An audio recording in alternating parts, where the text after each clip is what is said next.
with this first pick on Echo Fox. Yeah. KFO still looking very happy as he gets into this game. In the Champion Select chat just before this, he actually did a big old smiley face, and that was the only thing he said in the chat. So going for the Gragas, still feeling optimistic. So the Gragas for Kez here over the Elise. Immediately, this is going to be Karma and Ashe, utility bottom lane. I do feel like it's a little bit of an oversight to let the Karma go through when you could have first picked that. And then with the Sivir ban, the Ashe is the other utility left up with Jhin dropping down a tier. And Jhin versus Ashe. Ashe has a lot of kill potential on him at most stages because he has very low mobility and he can get pegged with an arrow while he's ultiing. Very long range, but whenever he opens up that curtain call, it's super easy to follow the cone. It's a giant arrow pointing to... Gotta have somebody in front of you. Yeah. Kog'Maw, very volatile AD carry. Keith might be saying, all right, we're going to do it. But 20 seconds left. We'll see if that is going to be their final pick as Echo Fox looking to bring us to a Game 3 in this set. Pressure is on as Immortals. Currently, the only match loss they've had this season has been to Team Solo Mid. And Echo Fox looking to join that elite rank of teams to be able to take those wins. But Braum and Jhin. Yeah, and Echo Fox, they have a lot of work to do because you can even see just the score lines at the top. Complete inverse of Immortals. The only team that Fox has won is set against is P1. And now P1 has passed them, and Echo Fox in last place, the only team currently there with, I believe, the next ones being up 2 games over them, 2 matches over them.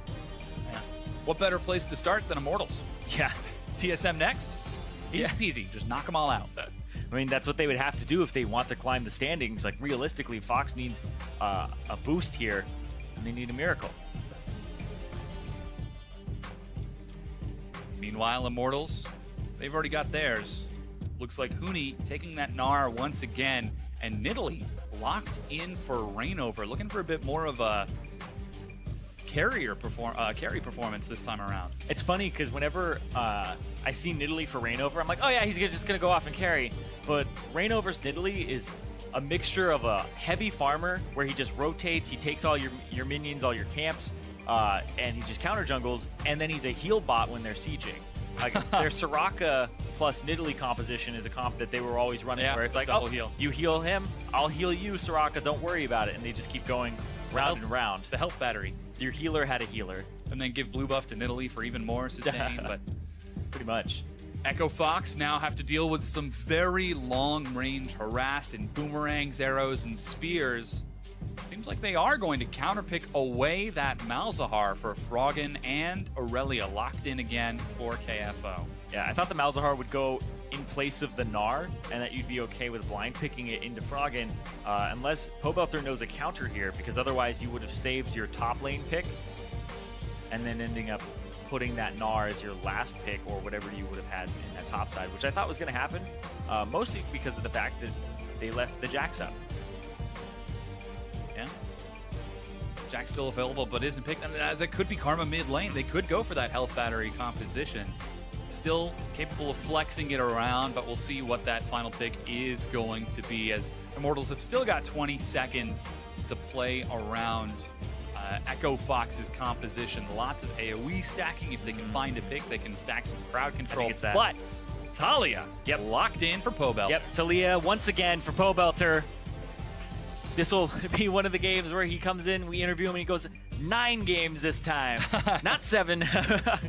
More practice on this champion. We'll see how he does with it. But Talia is fantastic against low mobility mages, low mobility champions, like Fox's team compositions with their 2 big carries, including the Aurelia. Yeah, she's got remarkably high range as well in lane, so that could make trading with Malzahar something a little bit easier. 30 seconds left on the clock before we load onto the Rift. And Immortals, they've got pick, they've got crowd control, they've got mobility. And with the serious lead, they've got a lot of things in their favor. Yeah, it's also kind of fun too with Talia, because if you are like really fast and you anticipate it, you can get rid of his shield, and when he goes to ulti you, your seismic shove has a cast time on it, so you'll be able to put it in a spot that you think he's going to use his ultimate from, and then when you use it, you can interrupt it quite easily. Seismic outplay should be the name of the skill, if you can actually pull that off. It would be quite the outplay. It does take a little bit of setup. It is a possibility, but that is in a hypothetical world. And we all know what happens there. Everything. Hypothetical world. Schrodinger's seismic shove. Again, rock the vote on Twitter, especially now that there's a Taliyah. Tweet at LOL Esports with who you think will win the series. Hashtag FOX win or hashtag IMT win. And together, we will weave the tale of this Taliyah in the mid lane. And Immortals versus Echo Fox. Is it going to be a quick 2-0 for Immortals, or will Echo Fox be able to bring us to a Game 3? I mean, they did it against TSM, the only team to take down Immortals. So Echo Fox have shown that they can have moments of brilliance, moments of playing through Froggen and seeing a lot of success, or moments where they stall the game out. It's just they haven't had enough of them to take series wins to bring them up the standings. They've won a game here or there, but they just haven't gotten it all together. And Immortals, on the other hand, they're trying to take every game as seriously as possible to make sure that they can have that tiebreaker and compete for that #1 spot, because anything less than first for Immortals is a bit of a disappointment for them. Yeah, especially after their performance last split and their performance in the playoffs. Rather surprising. Still, Immortals showing that they can compete with the best. Echo Fox have got one heck of a task if they want to try breaking this team down. So far, defensive lines for the two teams might look for a lane swap for the two, but for now they're keeping vision around that bottom lane, and it looks like Wildturtle and Adrian are staying down there along with Keith and Big, so they're going to be starting off with a camp and heading for standard lane. Bit of an advantage there for Immortals. There's some kill pressure because of the Braum, but it doesn't mean as much as the whittle down from the superior range of Ashe and also the Karma. Could open up for some pressure, let Reingover run around for a gank, and even Pobelter look for something a little bit later on.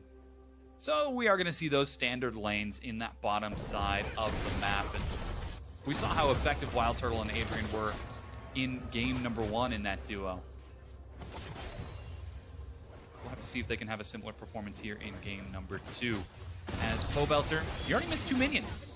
3 minions missed. Yeah, his own minions have been kind of messing up his CSing.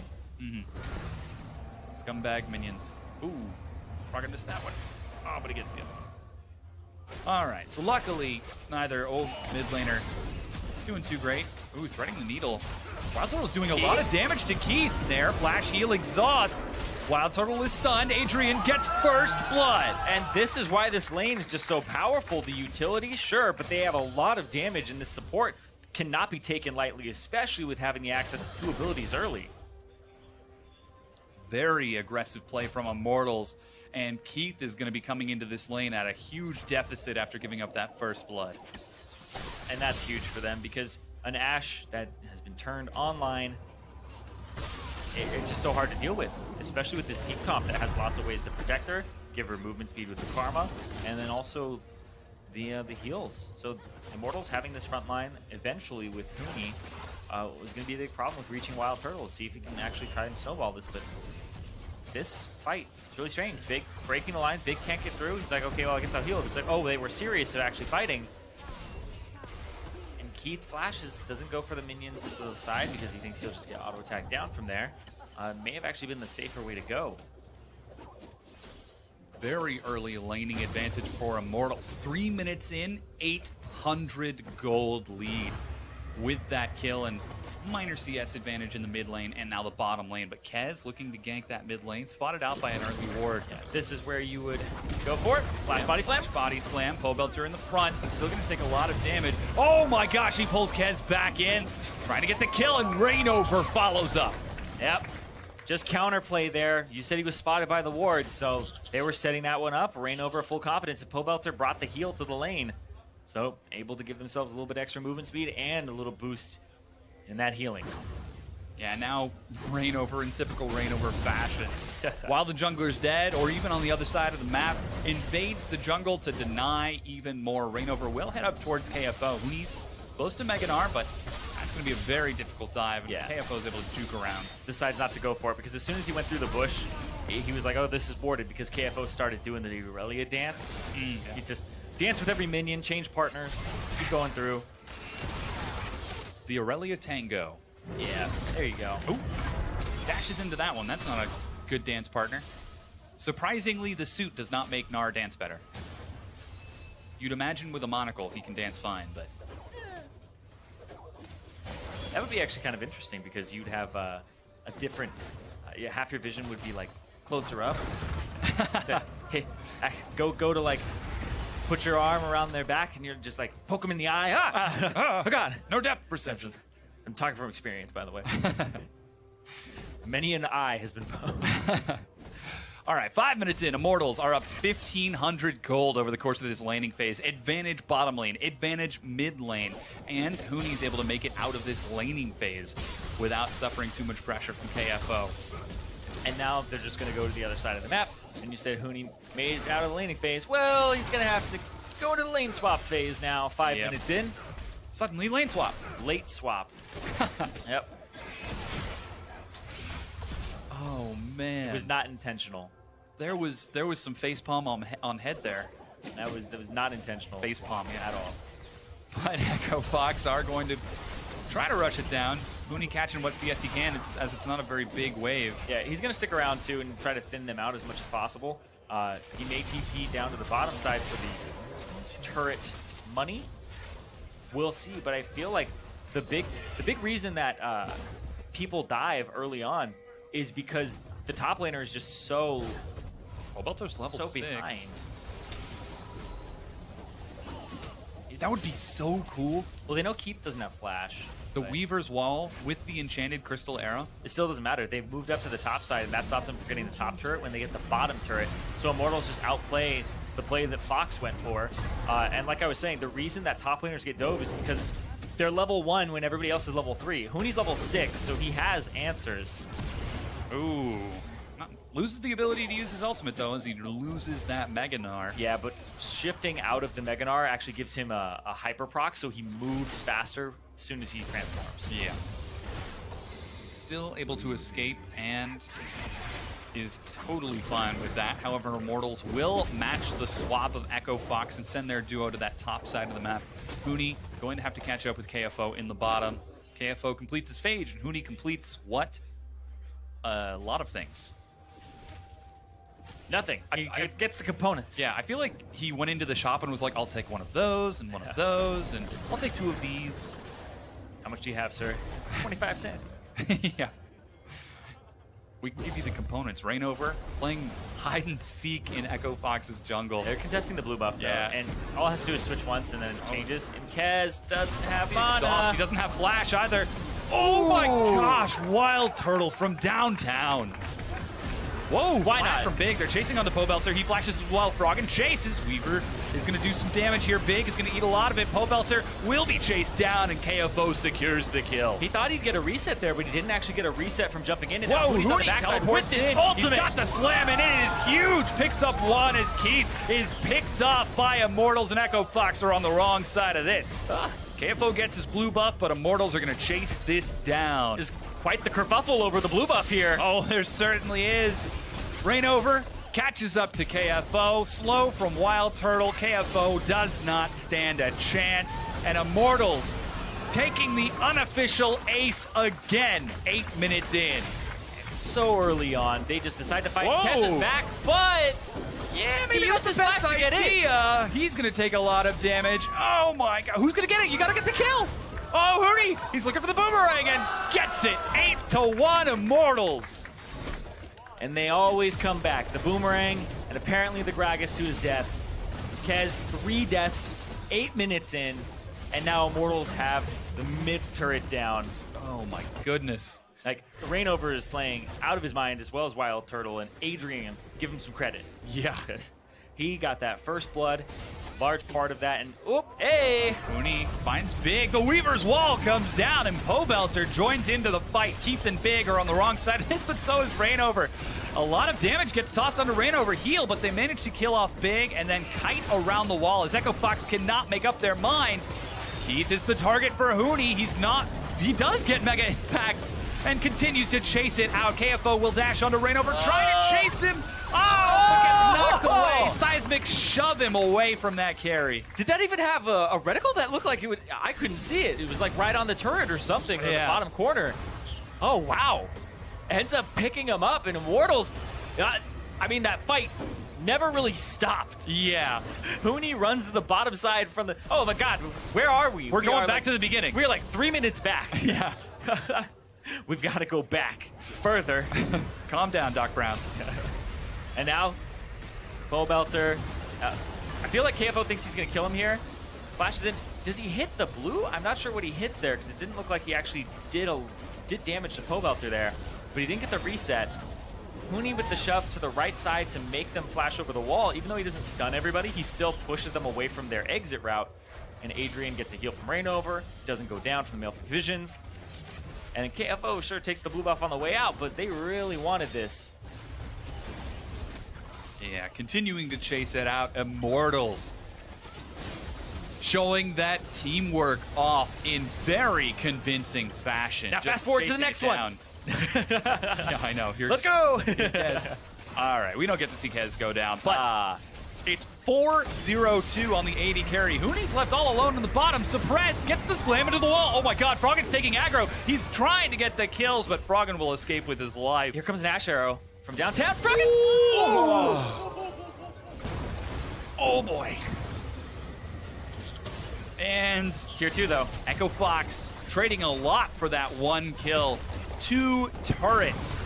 Oh man. And Immortals showing, hey, we can play through a lot of these carries. They left the Gragas to kill the turret. It's quite slow. He'll get it eventually, but his wave clear, you may not have enough to actually take this turret before the next wave shows up. Oh no, and Immortals are also going to be taking down this Rift Herald. Huni's not going to get it this time. Reingover says, I am the carry now. Yep, and it doesn't look like Kez is going to be able to get the turret in time. He doesn't know how far away Gnar is, but the turret is so low, it's close to going down. And that's going to be Reingover's because, hey, Huni on the top side. Oh man, so 0 turrets for Echo Fox. Goodness. And they went for the swap, whereas Immortals got mid turret, they got both the top ones, and then they made it the best of the swap and even got that bottom tier 1 and then pushed it all the way to the tier 2. Immortals are 9,000 gold ahead.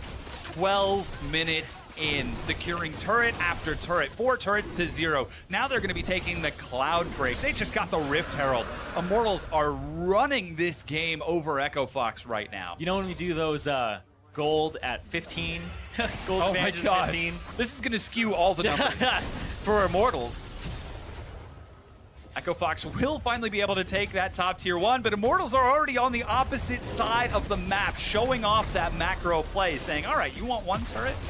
We'll trade you everything for it. This is like a poker game gone bad as Immortals continue to race forward. They take the tier 2. That recall is 8 seconds, and Immortals aren't done pushing. Nope, they're going to keep going. They're looking for a 13-minute inhibitor turret. And they're going to he's get going to TP it. to the top side in just a second here. Huni, I feel like he's just going to try to defend this, and there he goes. Oh, wow. Even KFO getting chased away. He's a level ahead. Looking for that Frozen Mallet once again, and Echo Fox. Oh, they chase forward. Flash slow onto Reingover. Reingover's going to knock him up, and that's Reingover separated from the team. Shut down by Echo Fox. Yeah, that's so actually just bad to do when you use the cask when you're... Malzahar is using his ultimate, his Nether Grasp, because you're bumping him out of the old W. Yeah. The percent HP pool. He still gets Reingover, but overall, they end up getting... Surprise! Oh, Keith! Getting taken down. Yeah. 10K. Oh, but Echo Fox are 13.5 chasing minutes. down.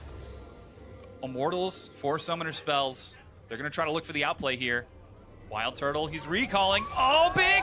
Oh, doesn't see him. Adrian tries to go for the old-fashioned way out and will drop. 4 kills for Echo Fox as they're able to pick up a few, but it's now a 9,500 gold lead for Immortals. And again, they're pressuring those side lanes.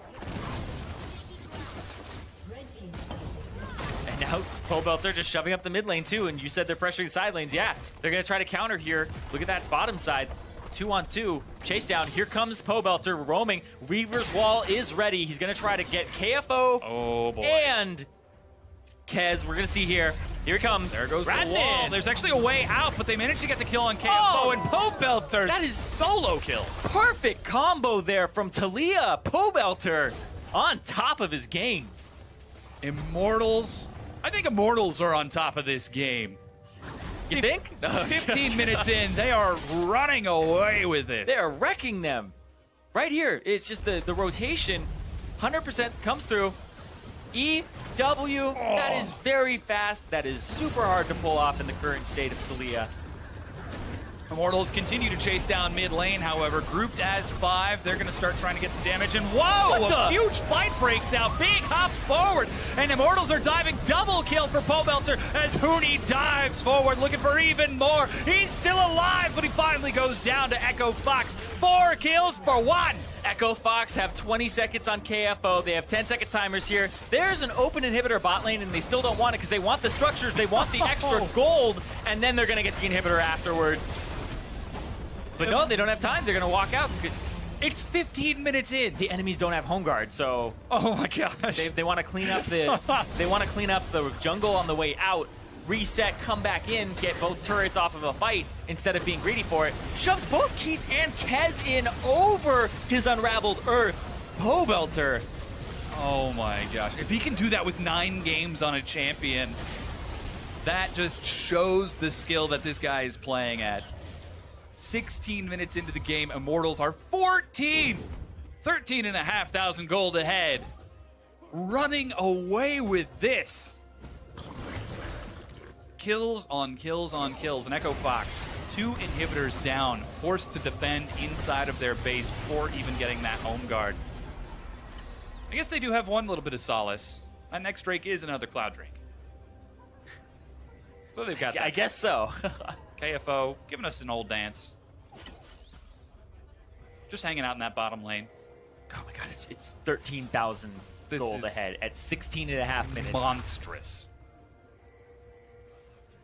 So Immortals beat Tip last split in 18 minutes and 20 seconds, and they set the record for fastest game in the North American LCS. Are they going to beat their time in this game? They have 1 minute and 20 seconds to do it. They have 80 seconds to rush it down. The first inhibitor is being pushed as Huni is scorched from the other side. Middle inhibitor goes down while Big is dead, and Reingover doesn't even care. I feel like Immortals, you know in Mario Kart when you set a record, you see your ghost? I feel like they're chasing their ghost right now. Yeah. It's like, we got 1 minute, let's Huni. go. Froggen tries to go for the solo kill, dodging some of these bullets. KFO catches up, and that's going to be the kill. However, the inhibitor is down. It's 4 versus 5, and Immortals without Huni. I still feel like they're very confident because they have so much in terms of combat stats. They're going to move to the top side. What? Yeah, 50 seconds left. All those struggling Void Poros. This is a little disturbing there for a second. Still, they're clearing out wave after wave. Only about 30 seconds left to end the game. I don't know that they can do it quite yet, but no, such a close. But that just speaks to how dominant that game was from them, and that they haven't gotten any worse for wear since then. Oh. Weaver's wall comes out just to block off Kez. TP comes through. They're trying to clear it out. Big eating some huge damage. Snare is going to find Reingover, but that's the turret going down. Immortals have been separated, but this is a huge gold lead as they chase forward. They're able to get 1 kill, but Pobelter catches up with another, trades it down. Double kill for Keith before he will finally drop.